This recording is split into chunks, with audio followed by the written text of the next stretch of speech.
Me gusta leer México.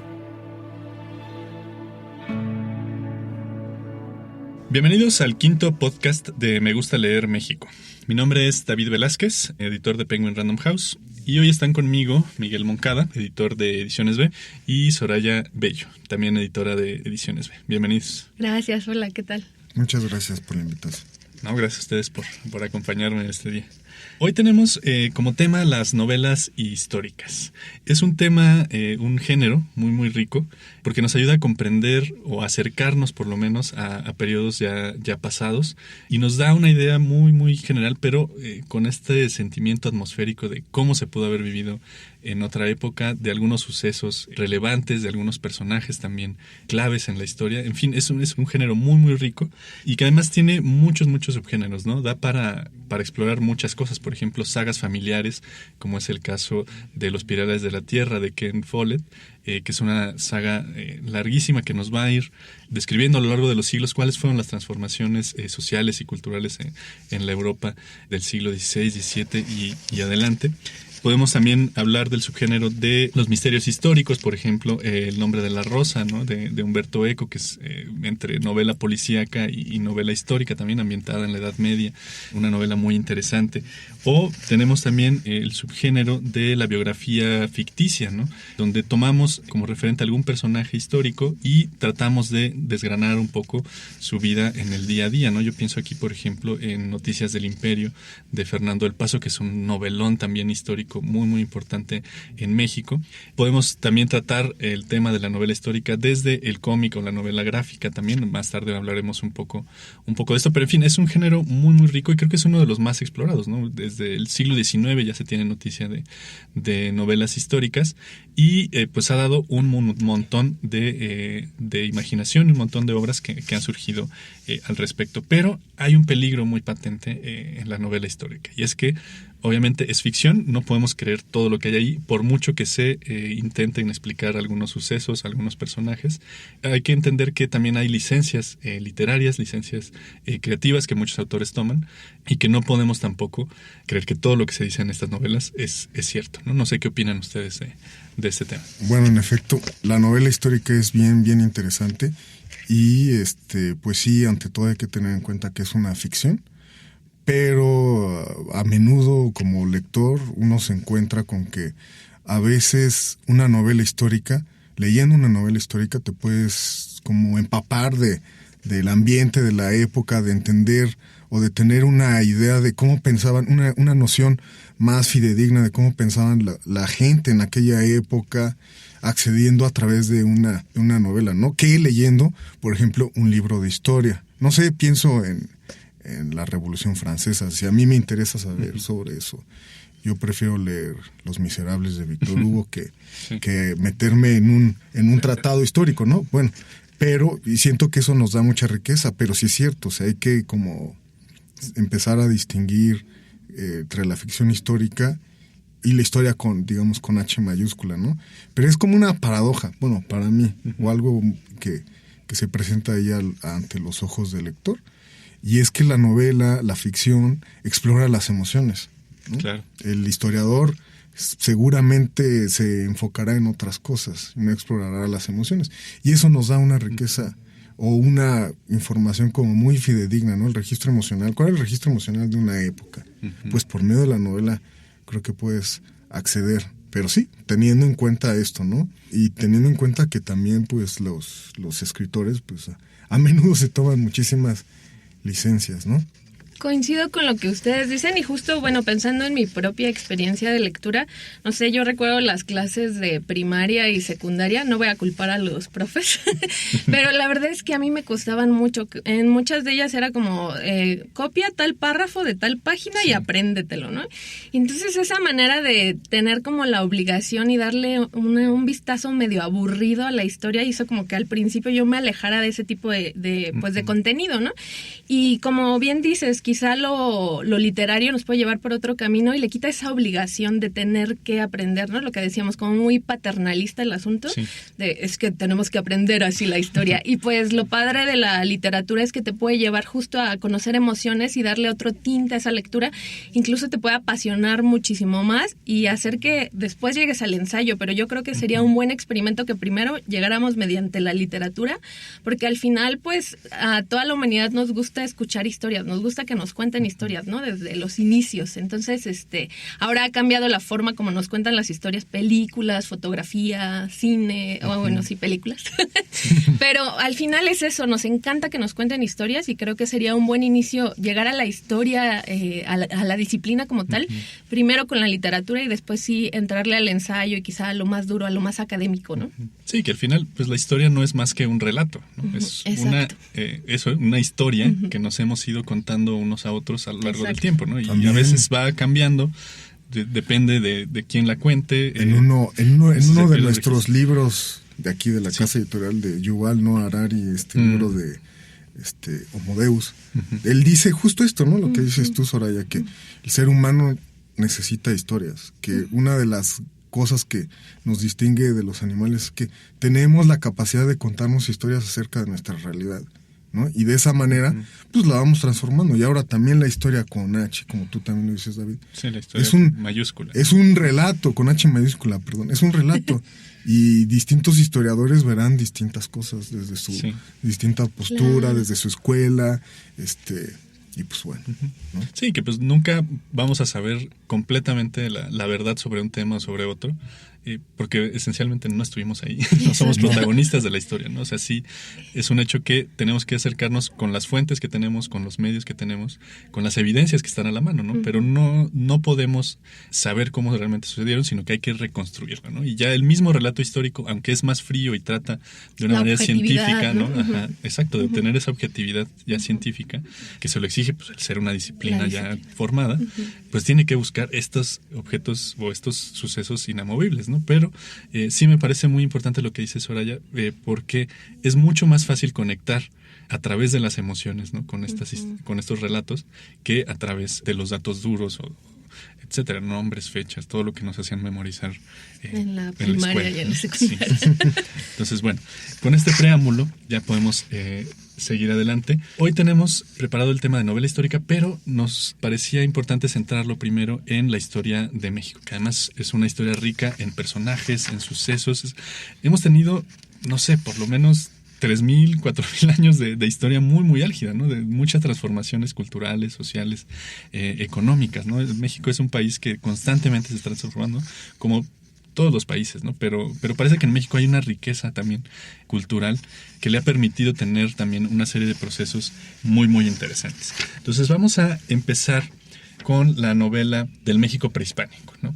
Que pues es todavía cuando habían estas grandes civilizaciones, ¿no? La civilización mexica, la civilización maya, ¿no? Los habitantes del Istmo también, ¿no?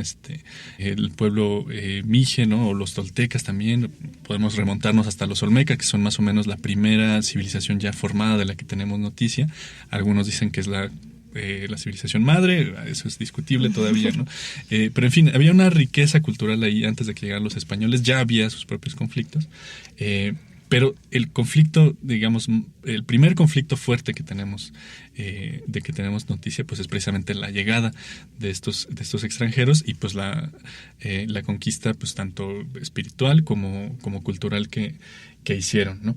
Soraya, tú nos ibas a platicar sobre un par de libros de Sofía Guadarrama, ¿no? Sobre este tema. ¿Qué nos tienes que decir? Sí, que vienen muy bien a cuento, sobre todo por lo que decías de, pues, pensar el México prehispánico, ¿no? Entonces, pues, antes, la verdad, me gustaría hablar de todo el camino de Sofía Guadarrama un poquito, brevemente les cuento. Es curioso su caso porque ella es autodidacta y en 2008 manda su libro a dictaminar después de haberlo mandado a un montón de editoriales, a Ediciones B. En aquel momento estaba como editor Daniel González Y digamos que es de los pocos casos que yo tengo muy cercanos como editora en el camino de la dictaminación. Ve la luz en la publicación y le va muy bien, ¿no? Es la verdad de los pocos casos que conozco. Pero justo manda su libro a dictaminar, su primera novela que se llama Coatl, ya se la habían rechazado en varios lugares, y Daniel González le ve futuro a esa lectura, piensa que digamos que la debe publicar, ¿no? Entonces le llama, le dice, ¿sabes qué? Te vamos a publicar en un mes, y tal cual. El libro sale a la luz, dice que fue como un proceso bastante rápido y le fue bastante bien, tanto así que llegó a 50,000 lectores y todavía lo siguen buscando, ¿no? Entonces justo es, digamos, la novela que abre una trilogía. Después entre Sofía y Daniel González se pusieron de acuerdo y siguieron publicando. Entonces se publicó Coatl y después Balam y luego Cuautli, y esta es la trilogía más exitosa de Sofía Guadarrama, que es escritora mexicana, nació en Guadalajara y que tiene una historia de vida curiosa, ya les decía, autodidacta, que empezó publicando novela histórica, pero después ha publicado ciencia ficción y se ha ido a otros géneros, ¿no? Y entonces, pues bueno, esta trilogía en 2018 justo cumplió 10 años y teníamos ganas de lanzar la edición conmemorativa, y fue lo que hicimos. Les cuento un poco. Ella lo que aborda en estas 3 novelas están dentro del género del thriller histórico, y lo que busca ella es un poco explicar el origen de las deidades prehispánicas, ¿no? Y entonces se sirve de pasar del tiempo presente, de la actualidad, hacia el momento histórico, digamos, prehispánico, ¿no? Y lo que hace un poco, les decía que es thriller histórico, lo que hace un poco es, tiene 3 personajes, un detective, un arqueólogo y un historiador, que se encuentran con unas piezas que les hacen pensar que ahí hay algo de historia que tienen que descubrir más, y mientras van investigando, nosotros pasamos del presente al pasado y vamos conociendo más de cómo surgieron estas deidades y un poco más de la cosmovisión de nuestros antepasados, ¿no? Entonces justo es eso. Se publicó, ya les decía yo, el año pasado, y pues la pueden encontrar en librerías. Sí, que además se publicó como una edición especial, conmemorativa, ¿no? Sí, exactamente, sí, que reúne las 3 novelas, esta trilogía tan importante. Y bueno, Sofía tiene alrededor de ya creo que 15 libros, entonces pues tiene ya un camino trazado en la novela histórica. Se notará sin duda que no hay que perder de vista. Exacto. Bien. Pues justo en este sentido también hay otra novela que acabamos de publicar en el mes de octubre, pero esta es una novela gráfica. Es una novela de José Luis Pescador que se llama La caída de Tenochtitlán como tal. Y pues como el título lo dice, trata precisamente de ya el momento en el que los españoles han vencido a los mexicas, los tienen completamente sitiados. Es un sitio que duró 80 días y están a punto de volver otra vez a la carga ya para dar el golpe final al imperio mexica. Entonces, el primer acercamiento que tenemos en esta novela de José Luis Pescador, que además es un ilustrador fantástico, digo, no pueden verlo acá porque por las limitaciones de este medio, pero los invito a buscarlo en nuestra página, megustaleer.mx. Ahí pueden encontrar un adelanto de esta novela gráfica para que vean realmente la calidad de la que estamos hablando, ¿no? Es una novela gráfica dibujada solamente en negro, pero el trazo que tiene José Luis Pescador es muy, muy dinámico, ¿no? Nos acerca realmente a las texturas, a los ambientes, porque además él se acercó mucho a arqueólogos, se acercó a etnólogos, fue a visitar los sitios arqueológicos, fue a los museos, estudió los códices, es decir, para tener la mayor fidelidad posible en su libro, ¿no? Como habíamos dicho, con las limitaciones también del género y con todas las licencias artísticas que él se permite, ¿no? Pero entonces nos acercamos a la ciudad de Tenochtitlán en un momento en el que ya la moral está prácticamente en los suelos, ¿no? Hay un montón de heridos, hay enfermos, hay muchas bajas sobre todo, ¿no? Y es como la última esperanza de poder resistir. Él nos acerca a través del personaje que se llama Toctli, que es un escribano. Él se dedica a registrar estos últimos momentos del imperio y al mismo tiempo está recordando cómo era la vida antes de la llegada de los españoles, ¿no? Se acuerda de cuando era un chico que ayudaba a su padre a comerciar con pulque, a comerciar la grana cochinilla en los canales de la ciudad, ¿no? Y nos va acercando así también a la arquitectura de la ciudad, a los estratos sociales que había también dentro, ¿no? Cuál era más o menos la organización política de la ciudad, a los mitos que hay detrás también, ¿no? Como dices, del origen de los dioses, ¿no? De cómo los dioses mantenían el universo en orden a través de los sacrificios. Es decir, nos va acercando también a aspectos culturales muy, muy importantes, ¿no? Y además rescata voces originales en náhuatl. ¿no? Que es otra de las riquezas de este libro, ¿no? De las más claras, pues Guaxolotl, ¿no? Que es guajolote, etcétera, ¿no? Entonces es un libro realmente muy, muy rico que nos va a acercar, como decía Miguel al principio, ¿no? Cuál era el estado emocional de estas culturas, ¿no? Y de esta época sobre todo, ¿no? Esta algidez ante el saberse que ya estaban más o menos perdidos, ¿no? Pero tener también ese orgullo guerrero, que era una de las características del Imperio Mexica, de decir, no, pues si vamos a ser vencidos, pues no vamos tampoco a rendirnos, ¿no? Vamos a dar la pelea, y si morimos en el intento, pues que sea el destino que nos tenían reservados los dioses, ¿no? Pero no nos vamos a quedar de brazos cruzados y ver nada más cómo llegan ellos y nos saquean, ¿no? Entonces es una novela realmente fantástica que además está pensada para seguir hacia el futuro, por lo menos 2 títulos más, ¿no? Este es el libro 1, vendrá el libro 2 y tendremos con toda certeza un libro 3, pero probablemente se extienda hasta un libro 4, ¿no? No sabemos. Habrá que ver cómo funciona. Pero sí, pues es una de las épocas, pues no más ricas, porque todas son ricas, pero sí una de las que nos causa como más curiosidad, ¿no? Porque es algo que no alcanzamos a ver, ¿no? Como en otras sociedades. Pienso, por ejemplo, en Grecia, ¿no? Que tiene todavía muy presente su cultura, porque son un pueblo que, aunque sí sufrió algunas conquistas, pues no tuvo todo este borrado cultural que sí sucedió aquí en México. El mestizaje, ¿no? Exacto. Sí, y el choque de culturas también tan distintas. Una cultura como pues la europea, los españoles tratando de conquistar a los pueblos prehispánicos, bueno, mesoamericanos, porque prehispánicos. Y me entusiasma que haya una novela gráfica que tratando ya de divulgar esto, ¿no? O sea, es otra forma todavía, a lo mejor, muy, muy interesante de empezar a acercarse a este periodo histórico, ¿no? Que puede estar abierto incluso para los chavitos o que es más visual y para un público mucho más amplio, ¿no? Y está... Sí, porque sí es mucho más sencillo acercarte de manera visual, como has dicho también, Sori, a través de películas, de series, ahora con novelas gráficas también, con cómics. Pero creo que yo no sabía de ningún otro cómic que tratara este tema así, de esta manera, ¿no? Digo, yo recuerdo, por ejemplo... Yo tampoco tengo noticias de nada, entonces es algo muy... Bueno, es el primero, ¿no? Sí. Y siempre, uno siempre recuerda al primero que hizo algo. Entonces, en ese sentido, pues es muy afortunado, ¿no? Uno siempre se va a acordar del primer astronauta. Claro. ¿No? Y luego del segundo, el tercero, quién sabe quiénes fueron.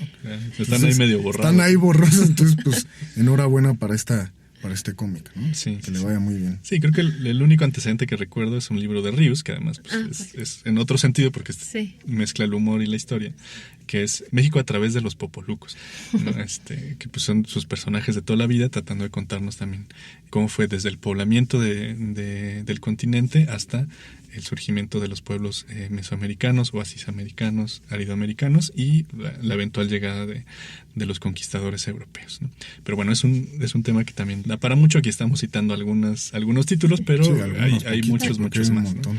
También un poquito hacia adelante recuerdo la novela que acabamos de publicar de Sofía Guadarrama, La conquista de México Tenochtitlan, versión de los mexicas, ¿no? Y justo lo que ella hace es un poco, sí está ahí detrás la conquista, pero digamos que de una manera más lejana, y lo que ella trata es ver y conocer el mundo a través de los tlatoanis, de los gobernantes, ¿no? Entonces es ahí una apuesta también a ir detrás de todos los acontecimientos históricos desde una visión literaria, ¿no? Y contarlo, por ejemplo, a Moctezuma hablándose a sí mismo, ¿no? Su propia voz narrando la última etapa de México Tenochtitlan y justo la llegada de los españoles. Sí, muy bien. Pues una invitación a todos los escuchas a acercarse a estas novelas. Vamos a pasar un poco hacia el futuro, bueno, al relativo futuro, partiendo desde la época de la conquista. Vamos ahora sí al virreinato, ya la plenitud de la influencia española en México, ¿no? Hacia el siglo XVII. Y vamos a conocer uno de los personajes quizá más interesantes del periodo virreinal en México, que es Sor Juana Inés de la Cruz, ¿no? Una de nuestras grandes poetas, sin duda una figura central también en la lucha por los derechos de las mujeres, ¿no? Por la igualdad de género también. En concreto vamos a hablar de un libro que lleva como título La esclava de Juana Inés, que además es el título que resultó premiado en la primera edición del premio conjunto entre el Claustro de Sor Juana, la Universidad del Claustro de Sor Juana, y la editorial Grijalbo, que salió la convocatoria en este año y que estuvo integrado su jurado por Eduardo Antonio Parra, Mónica Lavín y Andrés Ramírez, ¿no? Dos grandes escritores y uno de nuestros editores del sello. Nacho Casas, el ganador de este premio, es egresado de la UNAM y del Centro de Creación Literaria. Forma parte del elenco de narradores del Fondo de Cultura Económica, de Alas y Raíces de la Secretaría de Cultura, y ha estado representando a México en ferias de libro pues prácticamente por todo el mundo. Es además autor de libros infantiles y, en fin, es todo un personaje, ¿no? Pero esta es su primera novela, digamos, para adultos. Y es una novela muy, muy interesante, a mi parecer, porque toca, en principio, dos temas de los que poco se trata en México, ¿no? Por un lado, como decía, pues el personaje de Sor Juana como tal, muy, muy laureado, pero es quizá poco explorado desde esta óptica emocional, digamos, ¿no? Uh-huh. Y el otro tema importante que trata este libro es la esclavitud en México, ¿no? Que es un tema ese sí que está casi sepultado, no es algo de lo que a nadie le gusta hablar, pero es un tema que tenemos que aceptar que existió también, ¿no? Muchas veces criticamos las políticas estadounidenses, ¿no? Mientras en la frontera sur etcétera. Todavía sí, hay, ¿no? Mucho. Sí, exacto, y cuando todavía hoy tenemos políticas muy racistas y muy discriminatorias, ¿no? Pero entonces este libro tiene como protagonista a Yara, que es la esclava negra que era pues propiedad de Sor Juana, no hay que decirlo como tal, uh-huh. Que habitó también su mismo claustro y todo, vivían prácticamente juntas, ¿no? Y el libro comienza con Sor Juana tratando de enseñarle a leer a su esclava Yara. Pues Sor Juana, siendo la mujer liberal que era y confiada ella también pues en el poder que tenía las letras y el conocimiento para cambiar la vida de las personas, pues trataba de llevar a Yara pues por este camino, ¿no? Pero pues Yara era una muchacha muy rebelde, ¿no? No tenía ningún interés en los libros ni en la tinta, porque además intenta enseñarle a escribir y la esclava lanza la tinta por la ventana, ¿no? Y se crea ahí un pequeño conflicto porque pues Sor Juana obviamente pues no podía pagarse tanta tinta, ¿no? Y pues era realmente un bien lujoso, ¿no? Entonces atendemos en esta novela los esfuerzos de Sor Juana por enseñarle a leer y escribir a Yara, y tenemos el descubrimiento de Yara también de este mundo, del mundo de los libros, del mundo del conocimiento, y poco a poco ya va transformando su vida con esto, ¿no? Aunque al principio se muestra, como dije, muy rebelde, muy reacia a aprender, poco a poco se va dando cuenta de que la verdadera libertad, no importa si ella sigue siendo esclava y sigue perteneciendo al claustro, ¿no? Mientras ella pueda tener el poder de educarse, de conocer, de leer, de investigar, va a ser mucho más libre, aunque sea dentro de ella, aunque sea en su mente, de lo que el mundo físico puede ofrecerle, ¿no? Y es fascinante ir descubriendo junto a Yara pues todo este proceso, ¿no? Además también, como había mencionado con el caso de José Luis Pescador, pues Nacho Casas es muy muy celoso de respetar las formas en las que se hablaba en ese tiempo, ¿no? Que pues no es el español que conocemos hoy en día, es un español mucho más antiguo, que tiene sus particularidades, ¿no? Entonces es muy rico en esta novela acercarnos a esas voces, ¿no? Lo que comentábamos al principio, ¿no? No solo estas novelas nos ayudan a conocer hechos pasados, sino también atisbar un poco cómo pudo haber sido la vida en estos momentos y en estas circunstancias. Suena muy bien, ya la quiero leer yo también. Vamos a dar otro pequeño salto. Vamos a viajar 200 años y vamos al siglo XIX, más bien, a 1800. Vamos al periodo de la independencia. Y vamos a hablar precisamente de uno de los personajes fundamentales para estos últimos años. Sabemos que la guerra de independencia duró por lo menos 11 años, ¿no? Pero no fueron 11 años en los que se peleara ininterrumpidamente, ¿no? Había periodos de relativa estabilidad, de relativa paz, aunque después se retomaban las batallas, ¿no? Y el personaje al que queremos aludir hoy es a Agustín de Iturbide, que pues es uno de los personajes también centrales en la historia de México. Fue el primer emperador también de México, una vez que se concluyó el periodo de independencia. Y en fin, Iturbide fue hijo de padre español y madre mexicana, es decir, era mestizo. y entró al ejército en 1810, cuando apenas comenzaba el alzamiento independentista. Y en principio pues él no quería participar porque Miguel Hidalgo le había ofrecido el puesto de teniente general, ¿no? Aunque eventualmente pues se fue convenciendo de que la lucha independentista era más justa que conservar la monarquía, y entonces ya se unió a la causa, ¿no? Tuvo también conflictos con José María Morelos y Pavón, enfrentó a Vicente Guerrero, a Pedro Asensio, y etcétera, ¿no? Hasta 1821, que finalmente ocurre el abrazo de Acatempan, que sella ya la paz entre Iturbide y Guerrero, y pues ya da la pauta para lograr la independencia, ¿no? Bien, vamos a hablar de una novela hoy, nos vas a contar tú, Miguel, de la novela Iturbide. Escrita por Pedro J. Fernández, que es es un autor que se ha dedicado también a la novela histórica y ha tenido ya un éxito anterior con el libro de Yo Díaz, en donde aborda la figura polémica de Porfirio Díaz. Y bueno, en este libro de Iturbide, pues él también se mete con un personaje pues muy fundamental para la constitución de México tal y como es, la construcción de nuestro México moderno, pero un personaje lleno de claroscuros, ¿no? Un personaje que, como bien lo mencionaste, pues en un principio perteneció al ejército de los realistas, y él mismo combatió a los insurgentes y los metió en graves aprietos, ¿no? Llegó a vencer a Morelos, Iturbide venció a Morelos, y por el otro lado también tenía las influencias de Hidalgo y todo este discurso independentista, pero pues militó en este ejército. Y el libro de Fernández pues nos presenta un Iturbide muy humano, ¿no? Presentándonos desde chiquito, un niño rebelde que pues ya está hasta el gorro de ir a la escuela, y le pide a su papá que lo deje trabajar en la hacienda porque él quiere hacerse hombre. Y el papá, pues, indignado, ¿no? O asustado del ímpetu de este chamaco, pues dice, bueno, pues ya no puedo hacer nada, pues adelante. Y él empieza ahí, a partir de ese punto, a seguir su camino, ¿no?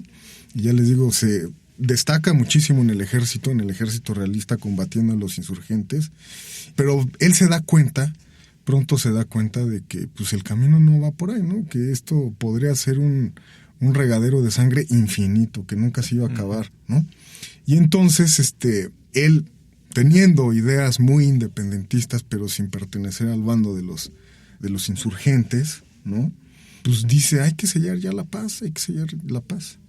Y una de las grandes cosas que tiene Iturbide es que sin la gestión de este personaje, pues tan polémico, probablemente la lucha de independencia se hubiera alargado muchísimo tiempo, porque él inició una serie de, digamos, como de injerencias diplomáticas ahí entre alianzas, él, ¿no? Propiciaron muchas alianzas. Alianzas, pero cuando él ya tiene, digamos, entre la espada y la pared a Vicente Guerrero, que pues Vicente Guerrero era también un tipo espectacular, brillante, pero pertenecía justo al otro bando.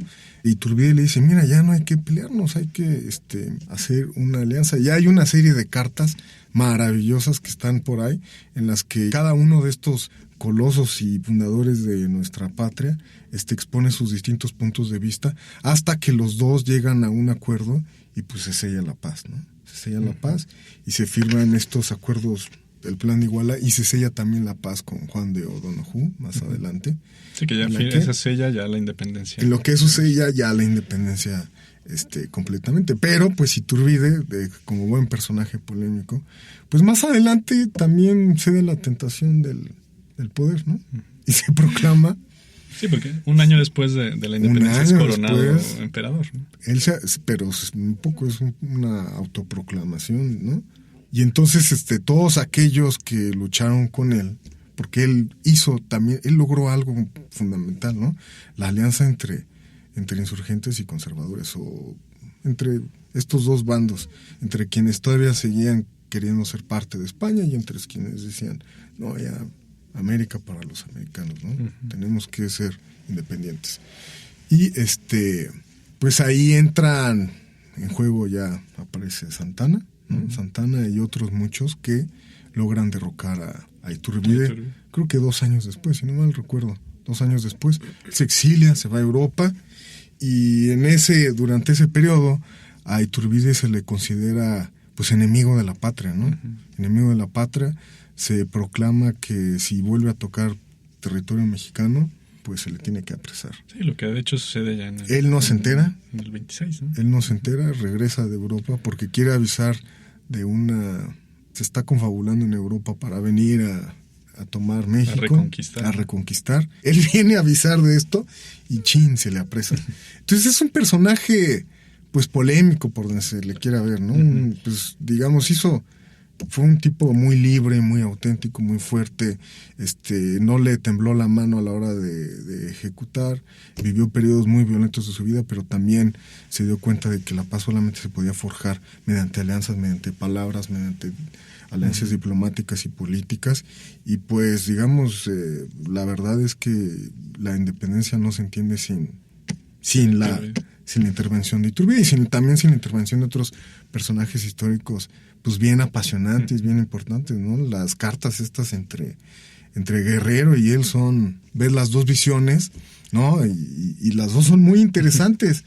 Y cómo lograron llegar a un acuerdo fue pues fundamental. Y pues bueno, todo esto está en el libro de Pedro Fernández, narrado de una forma muy, muy amena. Les digo, aparece un Iturbide muy humano, muy pues sujeto también a cambiar sus opiniones, sus puntos de vista, pero siempre también muy reflexivo. Les va a entusiasmar conocer más a profundidad este personaje que normalmente no lo presentan muy plano, ¿no? La historia. Eso justo o la historia en las primarias. Eso sí, regresando yo creo que esa es una de las grandes virtudes del género que hoy nos ocupa, la novela histórica. Escuchándote hablar, pensaba que quizás sea como de las grandes aportaciones, recrear personajes de carne y hueso que nos parecen más cercanos, irnos más allá de esta idea de héroes y antihéroes, que quizá la propia disciplina ya se alejó de esa visión desde hace mucho, pero a nosotros todavía, yo estoy segura que todavía en la escuela se toma esa visión, ¿no? De héroes y antihéroes, y justo a través de la novela nos podemos enterar de personajes que, pues como dices, Iturbide al final también otra vez cae pues en el poder, ¿no? Y estas cosas que acercan mucho más a aquellos héroes que nos presentaron de manera muy cuadrada y que la verdad pues tienen mucho más, son seres humanos que fallan también, o sea, hay demasiado ahí que le da riqueza a los personajes y les quita esa visión plana, ¿no? Que nos transmitían. Sí, yo tenía una visión de un Iturbide medio canijo, ¿no? La verdad. Sí. Pero pues Iturbide también fue producto de su época, ¿no? Claro. Imagínense, tenía un padre español que seguramente le taladró la cabeza con idea, no, aquí los españoles son lo mejor, son lo máximo. Y él finalmente se logró revelar, después regresó otra vez un poco a eso, ¿no? Pero, o sea, la lucha interna de un personaje así y que hizo lo que hizo, ¿no? Que sí es uno de los padres de la patria, pero también cayó en la tentación de convertirse justo en aquello que estaba combatiendo, la seducción del poder, ¿no? Pero y cómo también otra vez regresa para alertar a México y pues, no debió haber regresado, pero sus intenciones eran... Sí, claro, al final parece que sí velaba por el interés de la República, ¿no? Veló, lo cierto es que sus hechos demostraron que sí le interesaba a México y que también tenía una cuestión, se sentía muy atraído por el poder. Ya. Son esas ambigüedades que no puedes decir, este cuate fue bueno, 100%, no... Fue humano, más bien digamos, fue humano, e hizo esto, sí, veló por los intereses de la patria, él digamos, fungió como mediador para que ya la independencia se hiciera algo real sin derramar muchísima sangre, porque si él no se hubiera dado cuenta de que esto se podía arreglar con un pacto entre dos partes, híjole, no sé cuánta gente más hubiera muerto, cuántos años más de guerra. Eso es muy interesante, ¿no? Sí, quién sabe si hubiera resultado al final en la independencia, ¿no? A lo mejor se hubiera extinguido el movimiento independentista y seguiríamos hoy bajo la influencia de la corona española, ¿no? Pues igual. Bueno, es otra de las posibilidades de la ficción histórica. Otra de las posibilidades de la ficción nos permite de las virtudes. Otra más de las virtudes. Posibles. Las ucronías, ¿no? Las ucronías, que hablan, son esto, parten de hechos históricos reales y de pronto, se dan los transforman en otra cosa buscando posibilidades como la que tú dices. Pero sí, pues muy recomendable Iturbide. Sí.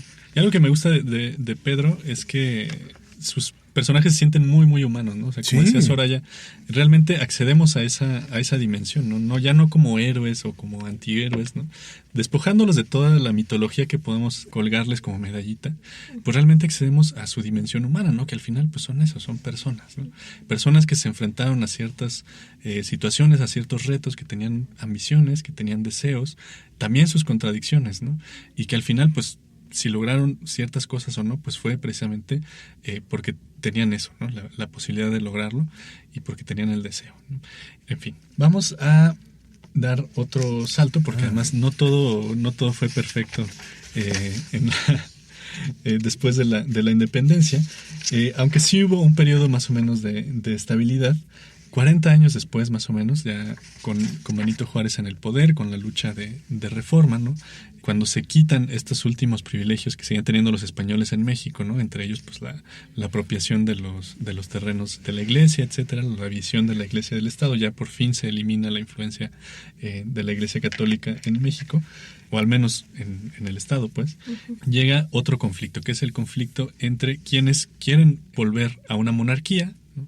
Y quienes quieren seguir conservando la república, ¿no? Entre ellos, pues Benito Juárez, ¿no? Entonces, estamos en el año de 1864, que es cuando se concreta el segundo imperio mexicano. Y aquí entran a escena dos personajes también fascinantes de la historia de México, ¿no? Que son Maximiliano de Habsburgo y Carlota. A Maximiliano le ofrecen la corona, el Partido Conservador, quienes le piden a Napoleón que por favor les envíe a un rey que los pueda gobernar, y al final se los concede, y también impulsado pues por la Iglesia Católica, ¿no? Que quería seguir recobrando su influencia, ¿no? Y que sobre todo pues tenía mucho coraje a lo que había hecho Benito Juárez, ¿no? Entonces Maximiliano y Carlota llegan finalmente a México el 28 de mayo de 1864. Llegan a Veracruz, era el puerto obligado para nadie los pela. Nadie los pela, ¿no? Se sorprenden, sí, porque llegan, ¿quiénes son estos cuates? Sí, unos güeros aquí, Pues está bien, cualquier ¿no? turista gringo, ¿no? Y al final pues llegan a habitar el castillo de Chapultepec, que hoy es el museo de historia. Y a pesar de todos los conflictos en los que se da esta llegada, Maximiliano sí tenía como la intención de ser, como quizá lo fue Iturbide, pues un buen gobernante, ¿no?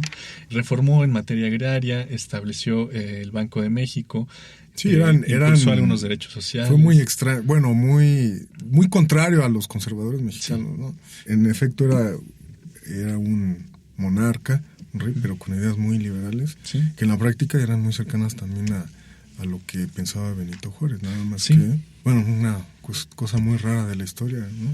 Sí, porque sí tenían ideas muy similares en cuanto a políticas sociales. Lo que pasa es que los grupos que los impulsaban, pues ellos sí completamente tenían diferentes y antagónicos. Ideas distintas, ¿no? Y además, pues la imposición de Maximiliano en el poder no fue pues una injerencia extranjera, ¿no? Sí, impulsada fue una intervención, sí. Sí. Y de esto precisamente nos habla otro de nuestros autores, Leopoldo Mendívil, en un libro que se llama Secreto Maximiliano. Leopoldo se ha caracterizado por revelar los misterios y secretos de la historia, sobre todo de la historia de México, pero a través de la novela histórica. Y él, como en el caso de Sofía Guadarrama, que ya nos contaba Soraya, va a contar siempre en dos tiempos, en el tiempo presente y en el tiempo pasado. Leopoldo usa un personaje que se llama Max León, que es un detective de investigación mexicano del servicio secreto. Entonces a él se le encargan las misiones más complejas, y más importantes de los conflictos que se dan en México, ¿no? Obviamente es un personaje ficticio, hasta donde sabemos, pero siempre se va a enfrentar como a los misterios históricos. Entonces en este libro todo comienza porque Max León recibe de su jefe una bala. Pero es una bala muy antigua, tiene aproximadamente 300 años de antigüedad. Entonces lo que le dice su jefe es, tenía como 150, o sea, estoy hablando, tenía como 150 años de antigüedad la bala, y le dice, tienes que resolver este crimen que se cometió hace 150 años. Entonces resulta que la bala es con la que supuestamente se fusiló a Maximiliano. Entonces Max León tiene que sumarse a todo un equipo de investigación para saber si Maximiliano fue fusilado realmente o no, ¿no? Que es una de las grandes preguntas que deja este libro, y que es una pregunta real, porque hay quien dice que Maximiliano y Benito Juárez eran masones. y que una de las principales reglas de los masones es que no puedes matar a otro masón. Entonces dicen que Benito Juárez, pues sabiendo de esta situación, le perdona la vida a Maximiliano, manda a asesinar a un sujeto que para su desdicha se parecía mucho a Maximiliano y es el cadáver que entregan en Europa, ¿no? Pero que en realidad a Maximiliano lo envió a Sudamérica para que siguiera viviendo y ya bajo el radar, ¿no? Ya se cambió de nombre, cambió su identidad, renunció a sus derechos reales y vivió como un ser humano común. Esa es una de las tesis que intenta defender acá Leopoldo. La otra, que es también muy importante, es que realmente Maximiliano vino aquí engañado, ¿no? Que él no sabía ni siquiera bien a qué venía, y que eso pues sí es una certeza, ¿no? Pero entonces aquí Leopoldo lo que hace es tejer toda una serie de influencias. Obviamente él va también a investigar muchos hechos históricos como sucedieron, y lo demás él lo elabora, ¿no? Muy al estilo de Dan Brown, como nos tiene acostumbrados con sus libros, ¿no? Entonces aquí la tesis es que Maximiliano vino realmente por influencia de Estados Unidos, ¿no? Que querían crear un conflicto civil en México para poder acrecentar su influencia, ¿no? Y que Napoleón, por otra parte, pensando en que Estados Unidos no generara influencia, pues envió a Maximiliano, que era masón, que pensó que se podía entender con Benito Juárez. Y es decir, ahí se crea toda una serie de intrigas, de especulaciones a respecto de la historia, ¿no? Ya nos tocará a nosotros y a los historiadores decidir qué es real y qué es ficción, pero sin duda es que es una novela muy muy interesante, ¿no? Porque nos presenta otra vez a los personajes en su dimensión humana, ¿no? Un Maximiliano que inocentemente viene para tratar de ayudar a un pueblo en conflicto a superar sus diferencias, a alcanzar la estabilidad, el progreso, a una Carlota que es vista como un peligro, ¿no? Porque tiene mucha influencia sobre Maximiliano y que es por lo mismo envenenada para perder la razón, ¿no? Después de asesinado a Maximiliano, es una etc. tesis. Es otra de las tesis, ¿no? Si fue realmente envenenada o no. Y por otra parte, a un Benito Juárez enfermo de poder, que quería perpetuarse, como ya hacia el final de sus días todo parece indicar, ¿no? Que él también quería convertirse, tal como en Iturbide, pues en un emperador o en un rey, es decir, en una figura ya permanente en la política mexicana, ¿no? Y es decir, nos ayuda a entender también los claroscuros, ¿no? Como decía Soraya, no hay héroes, no hay antihéroes, todo depende, como dice el dicho, del cristal con que se mira, ¿no? Es decir, qué rasgos destacamos y qué rasgos preferimos obviar un poco de estos personajes es lo que nos va a decir si son héroes o no, ¿no? Pero en principio, pues ninguna figura es completamente blanca o completamente negra, ¿no? Todos están llenos de claroscuros, ¿no? A propósito de esto, Miguel, tú ibas a contarnos sobre otro libro de esta misma... Sí, bueno, en Ediciones B tenemos un libro que se llama Carlota, falsa emperatriz de México. No es precisamente una novela, es una biografía novelada, por decirlo de alguna manera, sobre Carlota. Y pues nos habla de esta mujer trágica, muy brillante también, la esposa de Maximiliano. Ellos fueron educados por dos de las casas reales más poderosas de Europa y su casamiento pues estaba hecho para... Ellos fueron educados para gobernar, ¿no? El darse cuenta, Maximiliano es el segundo hijo, entonces pues le dan ahí creo que un ducado en Italia o algo así, y pues realmente no hace nada. Y Carlota es hija de Leopoldo I de Bélgica, uno de los monarcas más canijos y más sanguinarios que ha tenido Europa. Él fue responsable de matanzas tremendas en el Congo, ¿no? Fue un tipo bárbaro, sanguinario. Entonces, pues imagínense la educación que recibió Carlota, ¿no? Ella estaba educada para gobernar, sabía un montón de idiomas, cultísima, también ideas súper adelantadas para su época. Cualquiera diría hoy en día que era una feminista. Ellos vienen a México pensando realmente en gobernar, o sea, su sueño dorado. Ay, pero ahora sí tenemos chance de poner en práctica todas nuestras ideas y hacer un montón de cosas, ¿no? Vienen acá y pues se encuentran con un país, o sea, sí es un imperio, pero pues también hay alguien más que también está gobernando, ¿no? Benito Juárez, una situación muy, muy rara, muy extraña. Pero pues vienen para acá y pues Carlota... La gente se da cuenta del gran poder y de la gran influencia que tiene ella sobre Maximiliano. Y pues Maximiliano se ausentaba por momentos del poder. Hay rumores que, bueno, no creo que sean tan rumores de que le gustaban mucho las mexicanas. Entonces se perdía. Y entonces Carlota asumía, porque tenía ese poder dado de que si el emperador no estaba la emperatriz, podía gobernar y decidir ciertas cosas. Entonces Carlota, cosa curiosa, una extranjera, es la primera gobernante mexicana, ¿no? La primera mujer en México en ejercer el poder. El poder ejecutivo. El poder ejecutivo, cosa que hasta ahorita no hemos vuelto a tener, ¿no? Bueno, pues ojalá. O sea, no hemos tenido una presidenta, una mujer que gobierne. ¿No? Ojalá que sea pronto. Ojalá que sea pronto, pero Carlota fue la primera, ¿no? Entonces, pues sí, la historia es un poco como, está llena de cosas raras, extrañas, ¿no? Sí. Entonces Carlota también empieza a darse cuenta de la situación en la que se vive en México y funda un montón de orfanatos, de asilos, impone que la educación tiene que ser obligatoria, tiene que ser gratuita. Entonces imagínense ustedes a los conservadores viendo eso, dice, oye, ¿qué onda? Nos trajimos a alguien de Europa para, pues, que el poder se siga manteniendo en unos cuantos, y estos cuates, bueno, Maximiliano y Carlota, pero Carlota se pone a decidir que la educación sea para todos. No, nosotros no queremos eso. Resultaron más liberales que los liberales que se decían aquí. Sí, ¿no? Entonces entonces Carlota empieza a romper los esquemas, ¿no? Y pues bueno, se da en Europa un escenario en el que Napoleón III está perdiéndolo todo, ¿no? Frente a Prusia, bueno, empieza a disminuirse su poder y pues necesita a sus fuerzas armadas todo lo que pueda tener allá en Europa para defenderse, ¿no?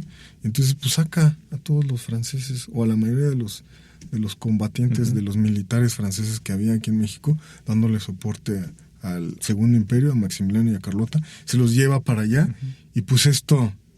Sí, fue la oportunidad que necesitaba. Fue la oportunidad que necesitaba ya Benito Juárez para volver a retomar el poder por entero en México, ¿no? Carlota ya lo había anticipado, ella dijo, no, si llevan al ejército francés, esto se derrumba como un castillo de naipes. Sí, de hecho hay toda una serie de cartas de ella pidiéndole a Napoleón que no le retire el apoyo. No, se los retira y ella se va para tratar de entrevistarse con Napoleón III y le pide encarecidamente que por favor no haga eso, ¿no? Pero ya para ese entonces pues están los rumores estos de que ella fue envenenada. Ya para ese momento también se dice que la relación sentimental entre ella y Maximiliano ya estaba muy fracturada. Maximiliano ya muy pocas veces la iba a visitar, tenía, al parecer, pues muchas amantes, le gustaban muchísimo las mexicanas. Y ella, existe esta tesis de que probablemente fue envenenada por alguna amante de Maximiliano que no se sabe. Y Maximiliano decide, como ella también no le da un hijo, Maximiliano adopta como suyo al hijo de Iturbide. De Iturbide, sí. ¿No? Qué cosas tan raras. Entonces, pues eso es un golpe para Carlota, ¿no? También. Porque ella pues se siente mal, dice, no, yo no soy capaz de darle un hijo y ahora ya... A lo mejor ahí el problema era Maximiliano. No sabemos, pero como en aquella época todo eso se le atribuía a la mujer. En efecto, ¿no? O sea, ella era la infértil, pues, sin saber si eso fue lo que pasó. Entonces ya se va a Europa y pues Napoleón III no le hace caso, no la pela, ya le vale gorro el imperio mexicano, no le interesa tener, porque en un principio quería hacer crecer su influencia en América, porque pues Estados Unidos era muy fuerte, ya se había logrado independizar y pues ya no eran colonias, era una nación floreciente y pesada. Y ella ya da avisos de que pierde la cordura, ¿no? De estar media loca. Va al Vaticano, en el Vaticano tiene miedo de tomar agua, cree que en cualquier momento ella cree que la van a envenenar y no sé qué. Se entrevista con el Papa.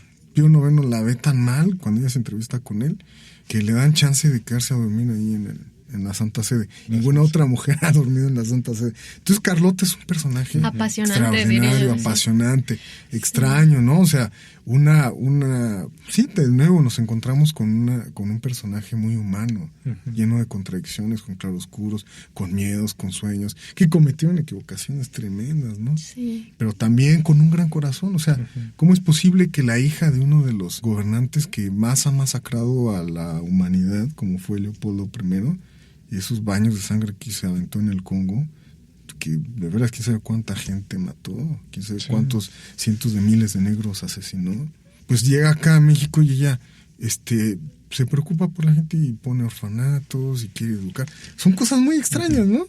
Justo para todos aquellos como que queremos acercarnos más a este personaje, pues también mencionar, lo había mencionado David al principio, Noticias del Imperio de Fernando del Paso, ¿no? Desde otra mirada también. Sin lugar a dudas, nuestra historia está llena de estos personajes pues, tan humanos, ¿no? Que un día uno hubiera pensado que iban a hacer algo completamente diferente y por ejemplo, esta pareja de monarcas que resultaron súper liberales para la realidad nacional mexicana en aquel entonces. Habíamos hablado de 2 personajes femeninos y de un montón de masculinos. Pero justo, hablando de representación, ¿no? Que hoy es un tema también muy importante, ¿no? ¿Tú sientes que hace falta, o en qué sentido crees tú que haría falta resarcir esta falta de representación, ¿no? Pues más bien yo creo que ya está pasando, ¿no? O sea, muchas escritoras están tomando, digamos, la batuta y eso es lo padre. Quizá ya no podemos ver hacia el pasado, pero lo interesante es que cada vez más mujeres escritoras están atreviéndose a publicar, a desarrollar su carrera como escritoras, ¿no? Entonces creo que eso es lo valioso y también que se pueden acercar a personajes históricos, digamos, del pasado, ¿no? Entonces yo lo vivo como algo bueno en este momento y pues eso, básicamente. Sí, me parecía pertinente la pregunta porque justo Miguel lanzaba por ahí algo sobre Carlota, decía que era la primera mujer que había sido gobernante de México, ¿no? Y a veces parece que la historia la escriben los hombres o la hacen los hombres, ¿no? Y creo que era pertinente hacerte esa pregunta porque también las mujeres son protagonistas de la historia, solo que muchas veces quedan... Cada vez más, sí, y Carlota estaba más preparada para gobernar que Maximiliano, ¿eh? Eso, la verdad. Y también, pues, un llamado a las escritoras que nos escuchan. Desarrollen una novela sobre Carlota, estaría padrísimo, ¿no? Digo, Carlota, el libro que nos presentó Miguel, es desde la visión de Marta Robles. De Marta Robles, sí. Una escritora mexicana muy interesante, conocedora, experta en feminismo, también en los procesos históricos de nuestro país, ¿no? Y precisamente por ese conocimiento, tanto de toda la teoría feminista que ella conoce y también de todos los procesos históricos de México, es que nos puede presentar este retrato de Carlota tan extraordinario, ¿no? Que uno, de verdad, híjole, después de leer eso te sientes muy cercano a ella, a Carlota. Y Marta Robles es de las primeras sociólogas, ¿no? De México, si no me equivoco. Pues también es de las primeras sociólogas. Marta Robles también fue la primera, ejerció también el periodismo y en su momento fue la primera mujer a la que le dieron una primera plana en periódicos mexicanos. Y pues sí, ella es un ejemplo de esto mismo que le acabas de preguntar a Soraya, de que pues, las mujeres tienen mucho con qué y que cómo, con qué, y tenemos que escuchar sus voces, sus puntos de vista, ¿no? Yo diría que estamos en un momento maravilloso de ebullición en el que cada vez más voces femeninas están, digamos, tomando la batuta, entonces creo que eso es lo interesante, ¿no? Que a partir de aquí se van a escribir más historias y no solo a nivel, digamos, literario, sino también en la vida en general, ¿no? Estamos tomando más espacios y eso es importantísimo y que mucha, digamos, no sé, mi mamá, mi abuela no tuvieron la oportunidad de vivir esta apertura, ¿no? Y que cada vez vamos pujando más hacia adelante. Y lo padre es que las generaciones como, no sé, veo a las chavitas súper combativas y eso me encanta. Yo creo que es algo maravilloso y que seguramente seguirá así y va abriendo camino, ¿no? Vamos a pasar ahora a otro de los periodos también álgidos de nuestra historia mexicana, que es la época de la Revolución. Pues es uno también de los más complicados porque no es tan sencillo como que todo mundo estuviera contra Porfirio Díaz, ¿no? Porfirio Díaz es otro de estos personajes también que están ahí entre claroscuros, ¿no?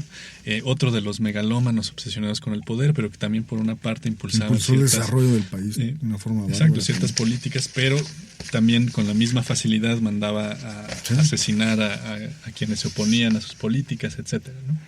Luego de toda esta lucha, Madero llega por fin al poder en 1911, ya tras lograr expulsar a Díaz del país, pero hay todavía una serie de conflictos ahí, entre ellos con Emiliano Zapata, con Pascual Orozco, con Félix Díaz, Victoriano Huerta, etcétera, y que van a terminar con la muerte de Madero ya en 1913, ¿no? Es decir, era una serie de facciones que estaban peleando por esencialmente lo mismo, pero quizá los medios y quizá la idea final de lo que querían conseguir era distinta. Uno de estos personajes es precisamente Emiliano Zapata, quien en la novela, otra vez de Pedro J. Fernández, como se habrán dado cuenta quienes nos escuchan, Pedro J. Fernández es alguien que gusta mucho de discutir sobre algunos de los personajes centrales de la historia. Pues en esta ocasión él, en una novela que se llama Morir de pie, nos habla de la figura de Emiliano Zapata, que es otra de estas figuras centrales en nuestra historia, ¿no? En Morir de pie él nos va a acercar otra vez a este lado humano del personaje, desde su niñez en Morelos, hijo de campesinos, etcétera, hasta ya su consagración, digamos, como héroe nacional. Claro que no todo fue miel sobre hojuelas, no, tuvo muchísimos conflictos, y precisamente la novela se nos cuenta desde el momento en 1919 en que le ponen esta emboscada, ¿no? Supuestamente lo invitan a discutir una serie de asuntos, pero en cuanto él cruza la puerta es acribillado, ¿no? Entonces la escena primera es precisamente esta donde recibe la emboscada, y en el momento en que va cayendo el cuerpo de Emiliano Zapata, él está recordando todos sus procesos de vida, ¿no? Es decir, en el último momento de su existencia, Zapata, como es el cliché de la cultura popular, pues empieza a rememorar toda su vida, ¿no? Y Pedro J. Fernández logra reconstruir realmente el personaje en toda su dimensión humana, ¿no? Incluso va a tratar uno de los temas poco explorados del personaje, que era su supuesto homosexualismo, ¿no? Y que de hecho parece que sí tuvo ahí algunos que veres con Ignacio de la Torre, que para el caso pues era también yerno de Porfirio Díaz, ¿no? Entonces es una novela muy muy interesante, precisamente por eso lo desviste de todos los honores con que lo hemos vestido como héroe, y nos lo presenta pues tal cual, ¿no? Con sus contradicciones, con sus dudas, con sus pasiones también, ¿no? Con sus deseos, etcétera. Una novela que vale mucho la pena leer.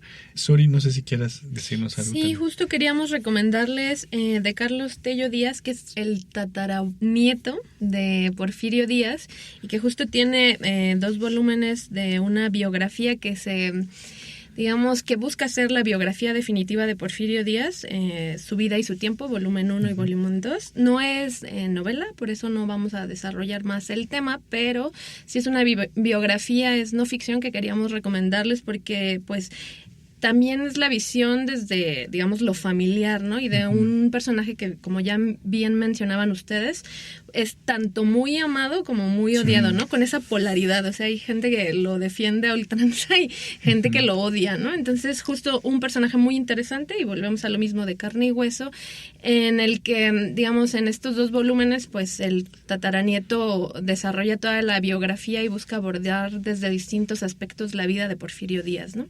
No, y sí que vaya que personaje, ¿no? Yo, por ejemplo, la red de trenes, que él construyó, los telégrafos, la economía mexicana en aquel entonces, sí, el único periodo que México ha sido económicamente, ha tenido su moneda ha valido más que el dólar, ¿no? Eso ya es ahora ya es, pero también, por ejemplo, de aquel entonces que México era boyante y no sé qué, y pues bueno, tenemos un libro bárbaro, México bárbaro, en el que habla de la esclavitud que había en todo el sur del país, ¿no?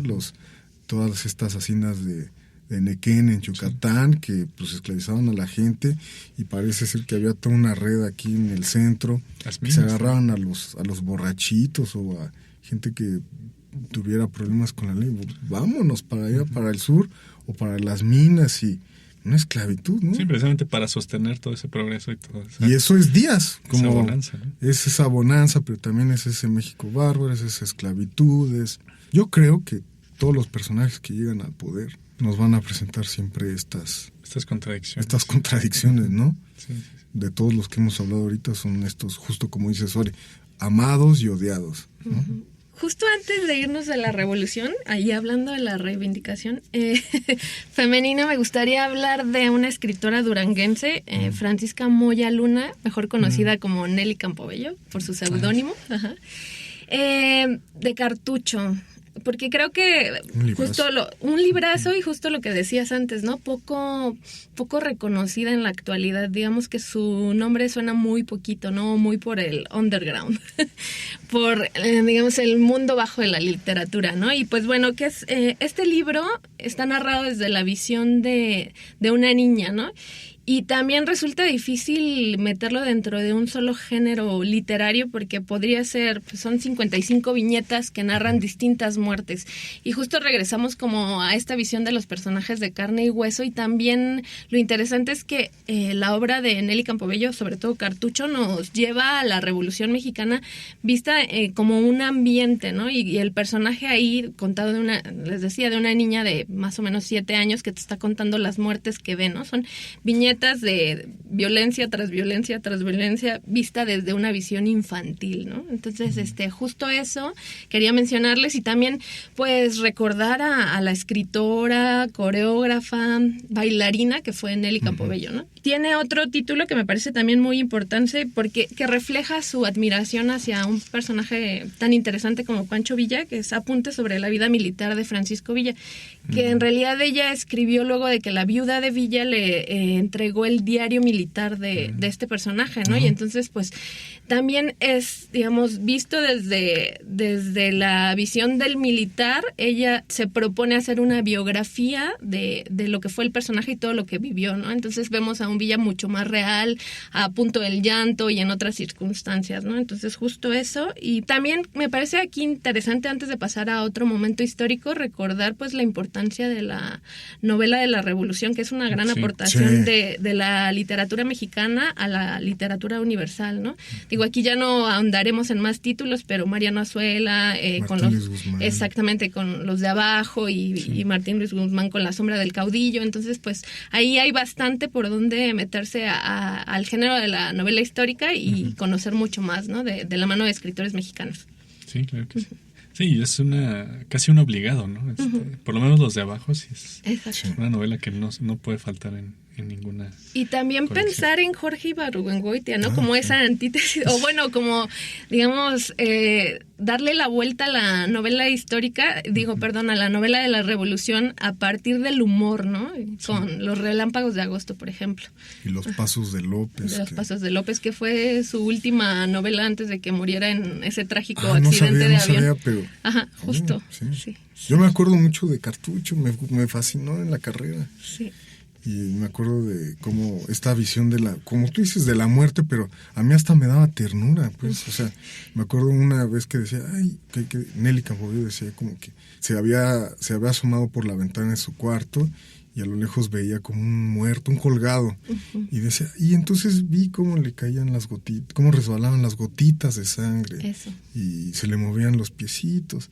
O sea, es una visión, como lo dijo bien Sori, muy, muy pues que no cabe como en dónde metes eso, ¿no? Sí. Y es una obra muy sui generis, pero excelente, y que nos da una idea de...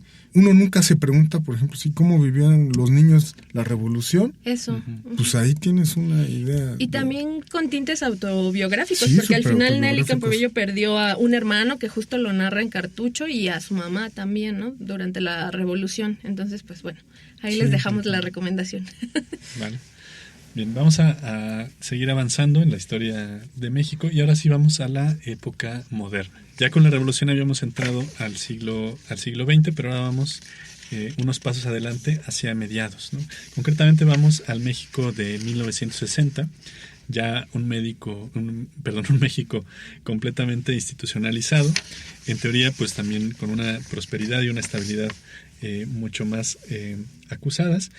Pero en 1968 ocurre un conflicto que transformó completamente el panorama cultural de México, ¿no? Ante la llegada de las Olimpiadas, ante este evento en el que México iba a ser anfitrión de todo el mundo, ocurren una serie de sucesos muy lamentables, en concreto con el movimiento estudiantil. Entre dos bandas porriles de una preparatoria, pues escaló hasta ser una transformación cultural de grandes proporciones, ¿no? Como las que hoy vemos en Chile o en Venezuela o en Hong Kong, etcétera, ¿no? Pues este periodo de 1968 también ha dado para mucha literatura, y en concreto vamos a hablar de una novela que se llama Esa luz que nos deslumbra, de Fabricio Mejía Madrid, que es una novela que creo que es la primera que reconstruye a cabalidad tanto la atmósfera social y política de la época como lo que realmente sucedió, ¿no? Porque por muchos años estuvo como medio oculta la verdad sobre los hechos. Digo, es evidente que la orden para masacrar a estos estudiantes en el 2 de octubre en Tlatelolco vino del Poder Ejecutivo, pero Fabricio Mejía Madrid reconstruye paso a paso cómo fueron estas decisiones, ¿no? Encontramos ahí a Luis Echeverría, que en ese entonces era secretario de Gobernación, con una influencia muy muy grande sobre Díaz Ordaz, ¿no? Y Díaz Ordaz ahí lo pinta más bien como una especie de hombre obsesionado con el poder y muy paranoico, ¿no? Como muy guardado sobre sí mismo, y parece que la mente maestra detrás de todo era Luis Echeverría, que además para el caso era informante de la CIA también. Entonces entran las correlaciones ahí también políticas, no solo en México, sino hacia la influencia de Estados Unidos, que como vemos ha sido una presencia también constante en nuestra historia, por lo menos desde 1800, ¿no? Pero algo que me gusta de la novela de Fabricio es que no se queda solo en esta esfera política o en la esfera del movimiento estudiantil. Es decir, para él lo que sucede en 68 no es solo el conflicto entre los estudiantes y el gobierno, ¿no? Sino que también hay que considerar a todos los actores, ¿no? Entre ellos, pues, a la clase media, que en ese entonces era también empleada del gobierno, porque incluso el gobierno llegó a obligarlos a asistir a algunas marchas en pro de las políticas de Díaz Ordaz y de Echeverría, ¿no? Entonces también tenemos un protagonista que es uno de estos burócratas, que él en principio pues está como medio desconectado, ¿no? Y que va a ser también el que represente a la mayoría de la población, que pues mucha gente pasó realmente sin entender qué estaba pasando, sin interesarse realmente por el proceso que estaban viviendo, y que hoy sabemos que pues fue un parteaguas en la historia, ¿no? Pero que en ese momento para mucha gente pues eran unos revoltosos, y el gobierno tratando de aplacarlos para tener una fiesta que eran las Olimpiadas en paz, ¿no? Pero nos empieza a contar incluso también las vidas de las personas que no tenían hogar, que eran desplazadas, que vivían en las esculturas estas de Periférico, que es el Sendero de la Paz, creo que se llama, ¿no? Algo así, que es una serie de esculturas que se hicieron precisamente sur, ¿no? En conmemoración de las Olimpiadas. Como ya desde ahí ya había una intención del gobierno de reprimirlo, ¿no? Sacándonos de estos lugares, ¿no? Y que anunciaba un poco lo que iba a pasar después, ¿no? En fin, él nos da incluso voces de los mismos militares que obedecen estas órdenes, ¿no? Y va a ir dando pequeñas pistas de lo que pudo haber pasado. Otra vez, volviendo a las advertencias del principio, hay que tenerlo todo con precaución, no tomar todo como cierto, pero sí ser conscientes de que detrás de estas ficciones pues sí hay una serie de verdades, ¿no? Y por lo menos en cuanto a la atmósfera emocional, social, política y cultural, pues Fabricio crea un retrato bastante fiel de lo que fue el 68 mexicano, que no fue solo el 2 de octubre, sino que fue todo un año de políticas y de convulsiones ahí, de cambios, ¿no? Pues con esto más o menos llegamos al cierre de nuestro podcast. Hemos ya recorrido desde el México prehispánico hasta el México moderno. Nos faltaría una novela que narre los últimos años de nuestra historia. Yo no conozco ninguna, no sé si ustedes, pero hace falta entonces que se escriba, ¿no? Una novela sobre el siglo XX mexicano. Pues nada, solo voy a pedirles a ustedes sus últimos comentarios. Enrique Serna. No te iba a decir que estaría bueno que Enrique Serna escribiera al respecto. Bueno, pues ahora habría que pedirse. Exacto. Está lanzando ahora una nueva novela, ¿no? El Vendedor de Silencio. Ajá, que sí es como ya la última mitad del siglo XX, con un personaje bastante singular. Era un informante político, hasta donde sé. Era un periodista que no tenía la mejor ética del mundo.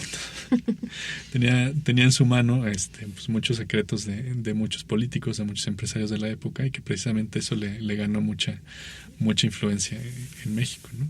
Quizás esa es una de las novelas por donde podamos empezar, ¿no?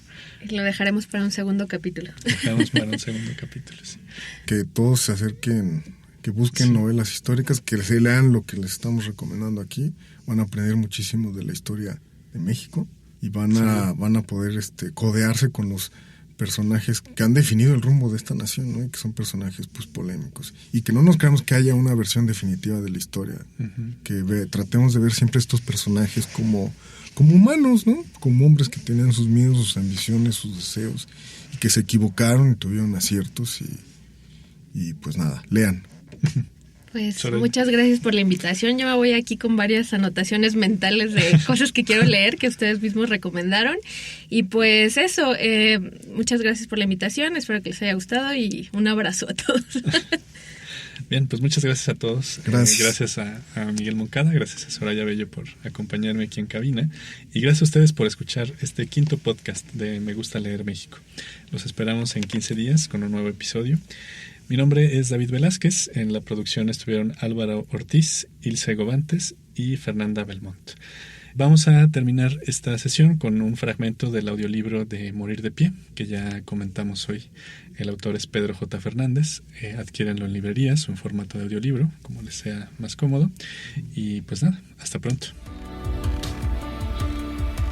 Twitter e Instagram, Me Gusta Leer Mex. Facebook, Me Gusta Leer México.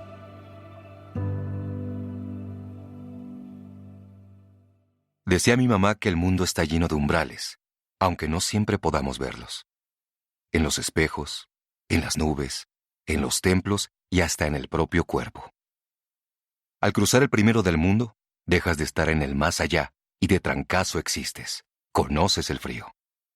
La luz te ciega y te arrancan del seno materno para que conozcas la vida. Por eso la primera reacción de todo hombre al nacer es el llanto. A mí me pasó en Anenecuilco, según dicen, un 8 de agosto de 1879. No hubo signos maravillosos que predijeran mi llegada a este mundo, ni viejas matronas que soñaran con mi nacimiento. Tampoco apareció en oráculos ni en escritos proféticos.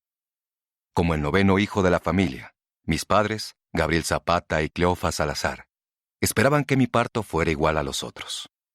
Imagino que en cuanto empezaron los dolores, mis hermanos encendieron velas al señor de Anenecuilco y fueron a buscar a las parteras, mientras mi madre se ponía de cuclillas para pujar, como era costumbre en el pueblo.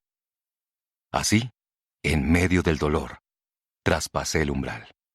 Después de horas de intensa agonía y tras el sano alumbramiento, los rezos que habían llenado el silencio se convirtieron en cantos a la vida y a la Virgen, y se abrieron muchas botellas de aguardiente para celebrar mi nacimiento. Ellos no sabían que mi destino estaba sellado desde aquel día, pues mi alma venía hecha de tierra y agua, pero, sobre todo, de pólvora que encontraría el fuego necesario para hacer arder a México. También crucé un umbral cuando fui bautizado en la iglesia del pueblo, y años después, para tomar el cuerpo y la sangre de Cristo por primera vez. Aunque los misticismos mejor se los dejo a las viudas supersticiosas y, sobre todo, a los curitas caprichosos que bastante han ayudado a que el jodido no se levante del polvo. Bienaventurado el paraíso de los ignorantes, porque son esclavos de la tiranía. No, mi religión es otra. Como siempre he dicho, si no hay justicia para el pueblo, que no haya paz para el gobierno. Fueron ellos, los del gobierno, los que empezaron este borlote. Yo, quien decidió que era tiempo de mandar todo al carajo. Hace unos días, en abril de 1919, crucé otro umbral para entrevistarme con Jesús Guajardo. Esta vez en una casa, o mejor dicho, un cuarto de Tenancingo en el Estado de México.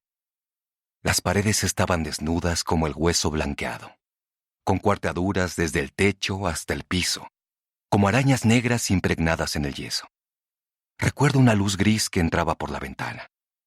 Guajardo me vio y se levantó de la silla.